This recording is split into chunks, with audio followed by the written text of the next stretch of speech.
Deuteronomy chapter 32. Listen, O heavens, and I will speak. Hear, O earth, the words of my mouth. Let my teaching fall like rain, and my words descend like dew, like showers on new grass, like abundant rain on tender plants.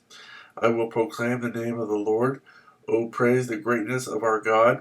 He is the rock, his works are perfect, and all his ways are just. A faithful God who does no wrong, upright and just is he. They have acted corruptly toward him. To their shame, they are no longer his children, but a warped and crooked generation. Is this the way you repay the Lord, O foolish and unwise people? Is he not your Father, your Creator, who made you and formed you? Remember the days of old. Consider the generations long past. Ask your father, and he will tell you, your elders, and they will explain to you. When the Most High gave the nations their inheritance, when he divided all mankind, he set up boundaries for the peoples according to the number of the sons of Israel. For the Lord's portion is his people, Jacob his allotted inheritance. In a desert land he found him, in a barren and howling waste. He shielded him and cared for him. He guarded him as the apple of his eye. Like an eagle that stirs up its nest and hovers over its young, that spreads its wings to catch them and carries them on its pinions. The Lord alone led him. No foreign god was with him. He made him ride on the heights of the land and fed him with the fruit of the fields.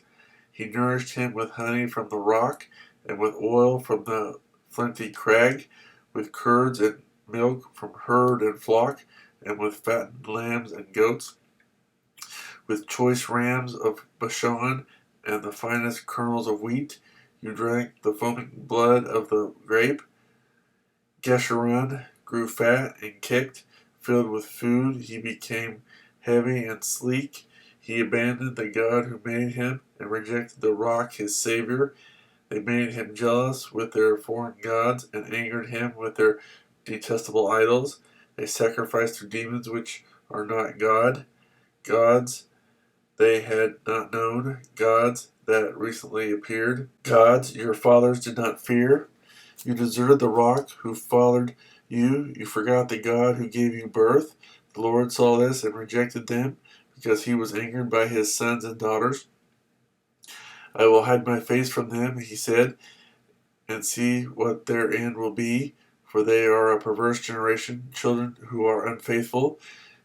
They made me jealous by what is no God, and angered me with their worthless idols.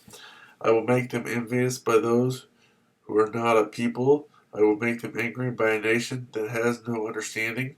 For a fire has been kindled by my wrath, one that burns to the realms of death below. It will devour the earth and its harvests, and set afire the foundations of the mountains.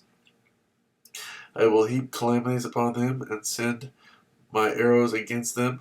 I will send wasting famine against them, consuming pestilence and deadly plague. I will send against them the fangs of wild beasts, the venom of vipers that glide in the dust.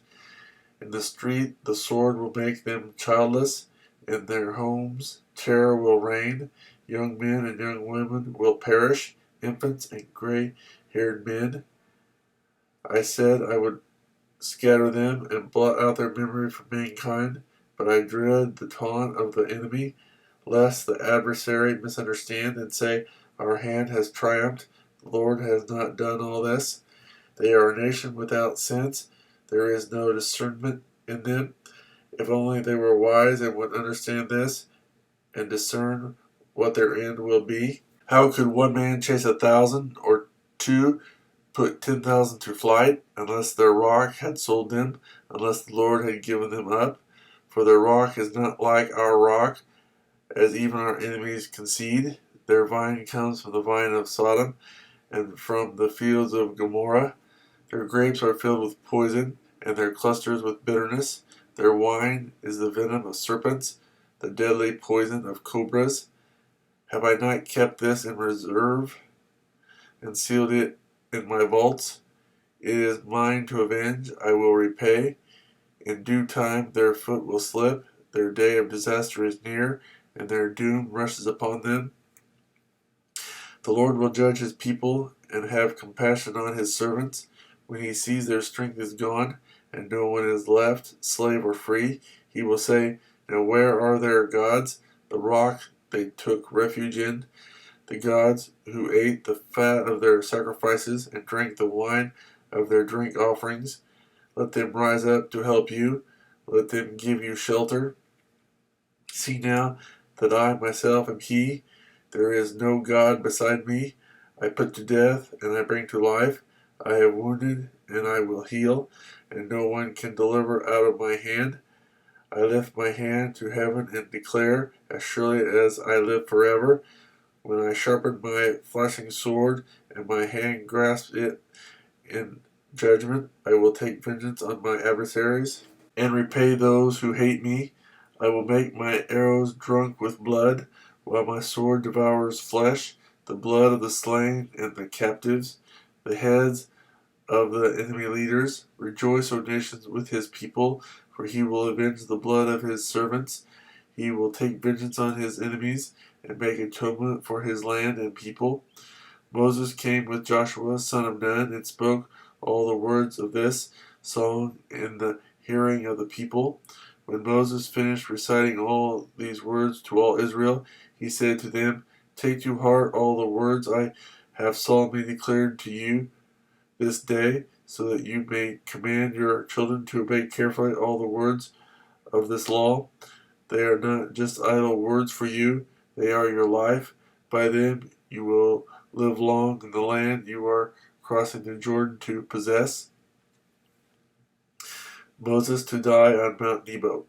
On that same day the Lord told Moses, Go up into the Abiram range to Mount Nebo in Moab, across from Jericho, and view Canaan, the land I am giving the Israelites as their own possession. There on the mountain that you have climbed, you will die and be gathered to your people, just as your brother Aaron died on Mount Hor and was gathered to his people.